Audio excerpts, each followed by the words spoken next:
Hey, it's JD here, and I wanted to just pop in at the start of the episode to run something past you. Do you want to be the co host for the final episode of the Pavement Top 50 Countdown? You'd be covering song fucking number one. Of course, you'll have to share your Pavement origin story as well.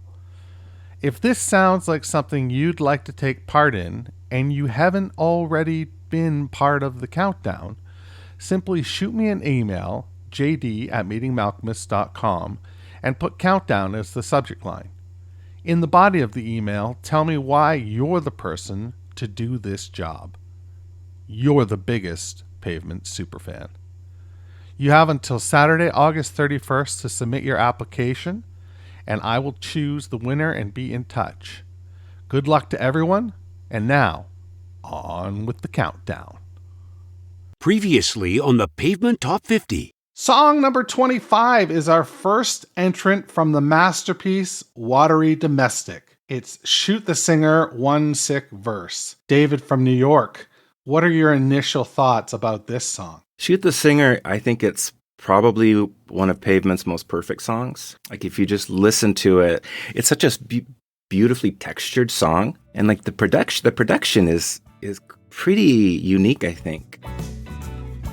Hey, this is Westy from the rock and roll band Pavement, and you're listening to the Countdown.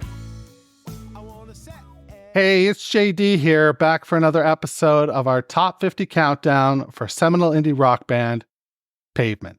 Week over week, we're going to count down the 50 essential Pavement tracks that you selected with your very own top 20 ballots.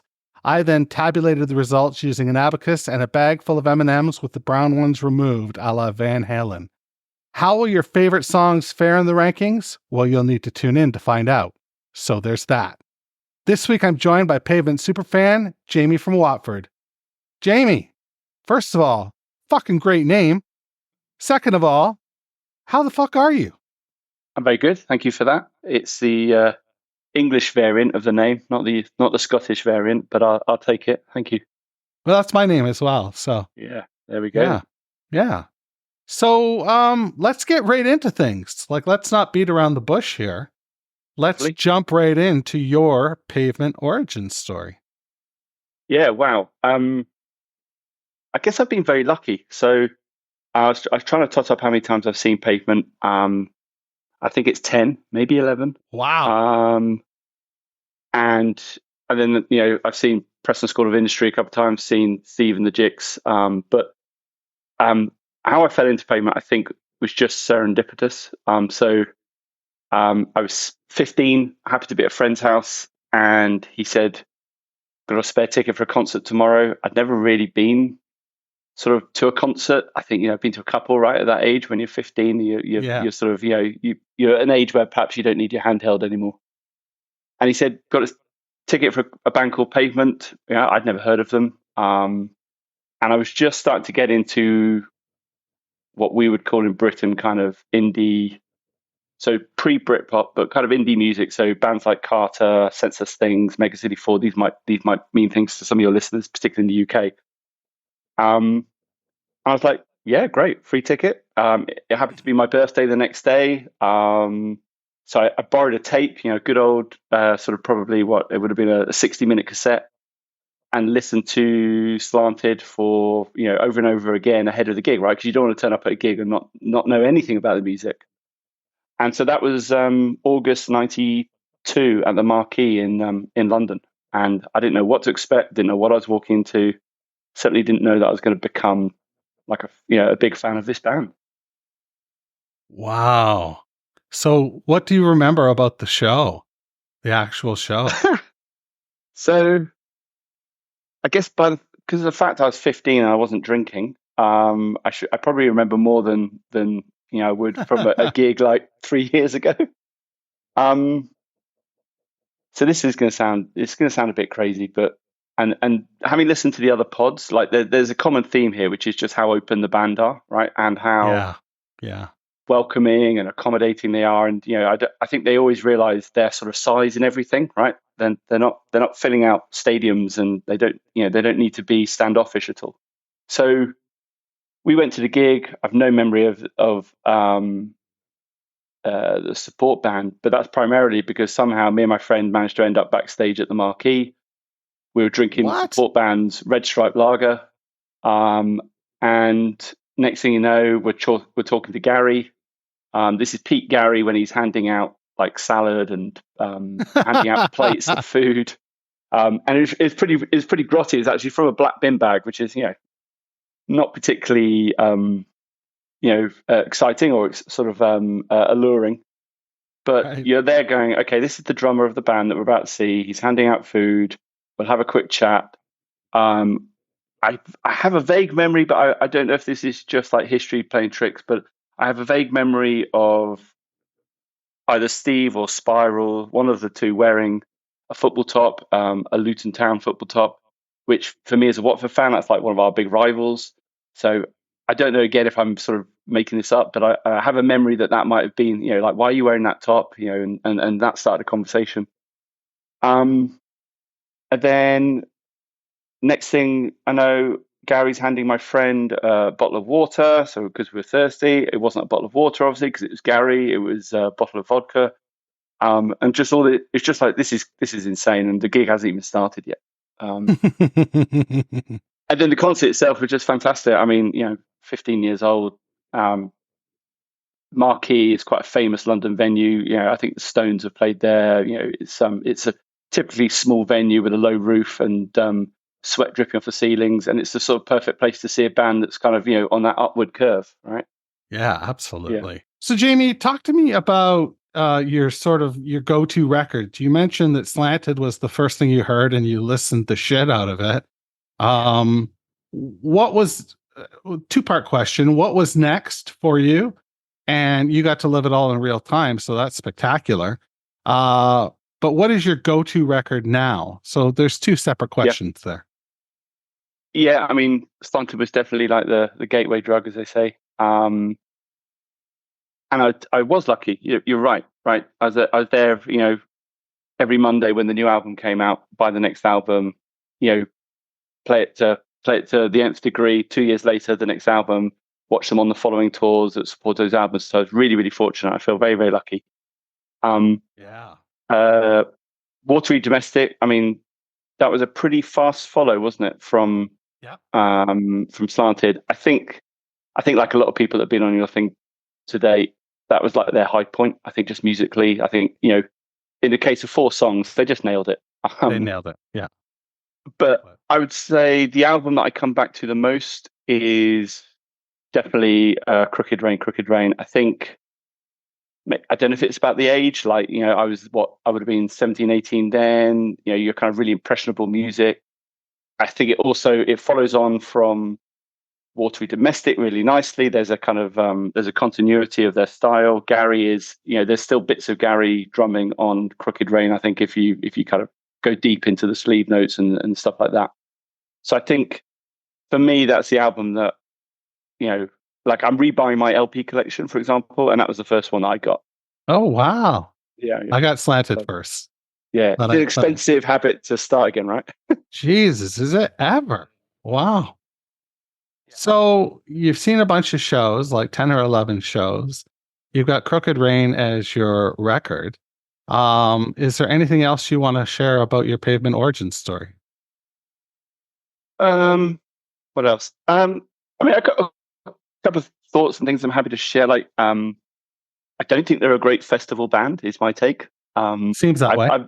I've not seen them at, is it Benicassin? And what was the one they did on their tour back in the famous one in, yes, right. I saw it in Porto and it was really good. They were really good there. I think the 2 times I've seen them at Reading Festival, and I've seen them at V Festival in the UK, and that kind of mid-afternoon slot, open air, I don't think it suits their aesthetic. I don't think it suits the way that their music kind of fills the room. Whereas, I saw their last gig at Brixton, the night that they kind of quit with the handcuffs and all of that sort of. You were there. Yeah, not knowing, obviously, like, there's no social media, right? You kind of, did I notice the handcuffs on the microphone? No. Did they look tired? Yes. And then, maybe 2 weeks later, you're reading in the music press that, that was their last gig and that they're moving on to different things. So at the time, I didn't add up everything that I was seeing, but kind of with hindsight, you then go, oh, well, yeah, maybe Malkmus had kind of checked out a little bit, and so yeah, I mean, but as a fan, right, it's kind of cool to be at their so-called final gig, and then, Oh my gosh! And then they do it again and again and again, right? They come back for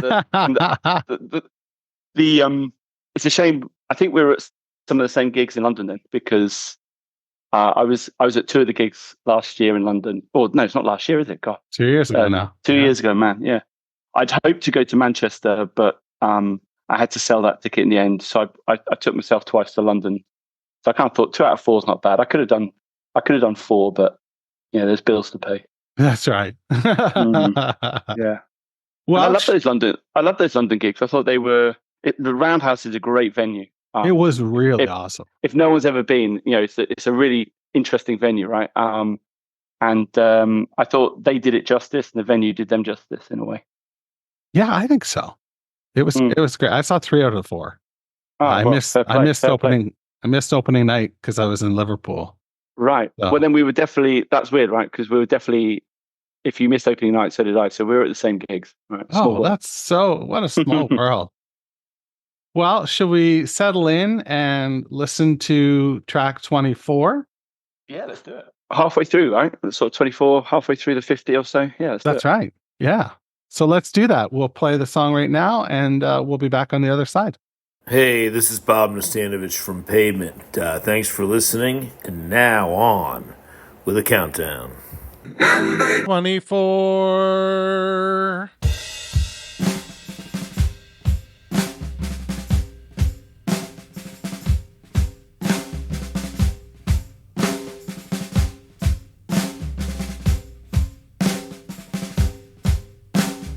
Open call for prison architects.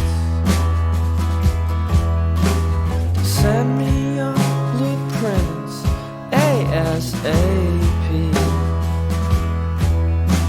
Stack the walls such that I cannot breathe. Man, it's bleeding forever because of the weather. I hope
Well, Jamie, here we are at song 24 on the countdown, a stone cold classic. This is the 8th song on our list from Pavement's penultimate album, Bright in the Corners. At 24, it's Finn. Jamie, what are your initial thoughts about this song? I think I remember really liking it kind of when when you buy Bright in the Corners, you put it on, you go through the album, and it feels like a sensible, good closing song. The name kind of gives it away, right, to a degree. And look, I'll be honest here, I'm not one for analysing lyrics. And like, if you're not one for analysing lyrics, then you've got no chance with Pavement lyrics, right? Because kind of Malkmus goes all over the shop. But listening to the album recently again, I've got two things about the song. One is, I think the album's really interesting. I think lyrically it might be Pavement's most interesting album. I think like Malkmus seems to be having a lot of fun. Like, I wrote down a few of the, just on different songs, right? We went Dutch on Shady Lane. A voice coach taught me to sing. He couldn't teach me to love, all the above on Transported Range. I just think he seems to be having a lot of fun lyrically. And they kind of flow, and there's elements of rhyming in there, which Pavement haven't always done. But the more I've listened to this song, I've got to be honest, and I don't know if this is not going to make me very popular, given that people voted for it, but I'm kind of ambivalent about this song. The more I listen to it, yeah, I know. Sorry, no, don't be. Podcast here now, right? No. I'm curious to know why. I was listening to it again today to give it its dues and give it a fair chance. I think my issue with the song is, look, first of all, it's not a bad song, right? I think, I don't have many Pavement songs that I would, put down as being bad. I think my issue with it is that it's really slow to build up, and that, maybe that's deliberate. But when you've heard the guitar solo, which is great, and you love the guitar solo at the end, and it closes out the album, and it's, to take the name right, it's the Finn, it's the end. The first half of the song, you're just like, come on, let's just get to the good bit. And I kind of feel like, and so the first time you hear the song, you're probably thinking, this is lovely, I'm enjoying the experience. But once you've had the good bit, I actually find the kind of first half of the song quite slow, quite interminable. And actually, wow, hot take. I know. Sorry. I went and listened to a live version from their recent tour, thinking, did they play at a different speed? Is it different? And the kind of feeling was the same again. And I don't think it works if you play it mid gig as well, because it drifts. The guitar solo kind of fades away, and if you listen to it, it doesn't just finish. It kind of goes and goes and goes, and you can keep hearing the song all the way to the end. And it just gives the impression that, like, I think it, am I reading too much into it? But it feels like Malkmus, by this point he'd had enough in Pavement, and maybe this is kind of, he's talking about things that, walled gardens, he wants to get out. Is this his way of saying it through music? Because I think Terror Twilight is the most Malkmus and the Jicks type album. Yeah. And so I wonder, and I think maybe someone on your show had already said it, that it was the one where the rest of the band had the least amount of writing credit. Like, so I always think Terror Twilight's almost like his first album into the Jicks. And this is almost like him kind of closing out on Pavement. And I'm sure that I'm definitely probably reading way too much into it, but that's kind of just it just feels a little bit like, this is the end. I get the feeling, really like the guitar solo, but why are you taking so long to get to it? Sorry. Well, you heard it here first.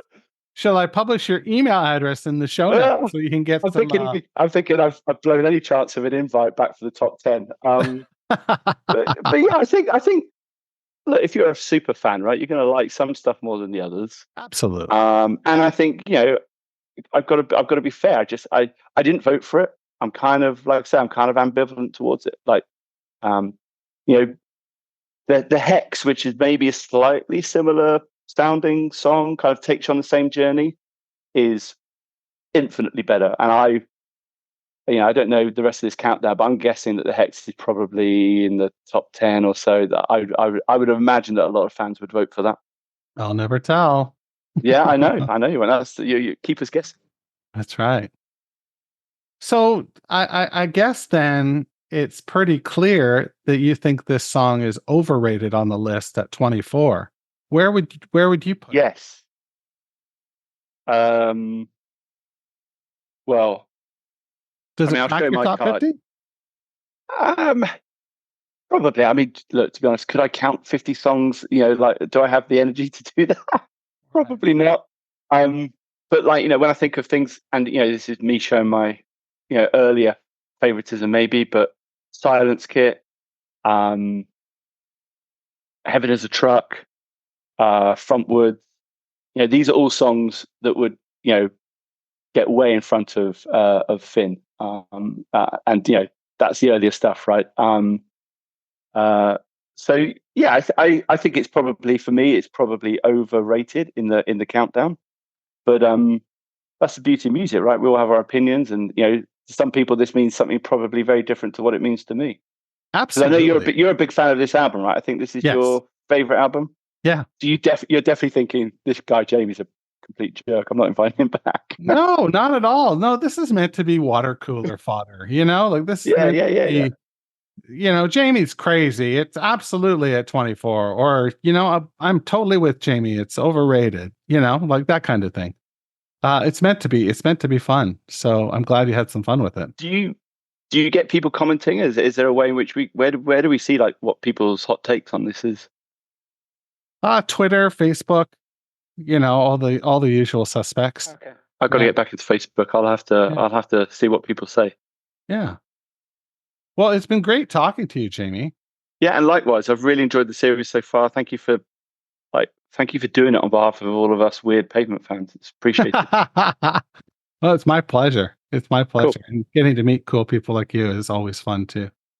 Yeah, and maybe there'll be another gig, right? We could hope. Maybe they've got some tax bills to pay. I saw Spiral is selling some of his equipment at the moment, so maybe they got some bills to pay and they'll do another series of gigs. That'd be good. That would be cool. Yeah. Maybe we'll see each other there. All right, brother. Talk to you soon. Thanks, JD. I will do. I love it. Thank you. Cheers, mate. Wash your goddamn hands. Thanks for listening to Meeting Malkmus, a Pavement podcast, where we count down the top 50 Pavement tracks, as selected by you. If you've got questions or concerns, please shoot me an email, jd@meetingmalkmus.com.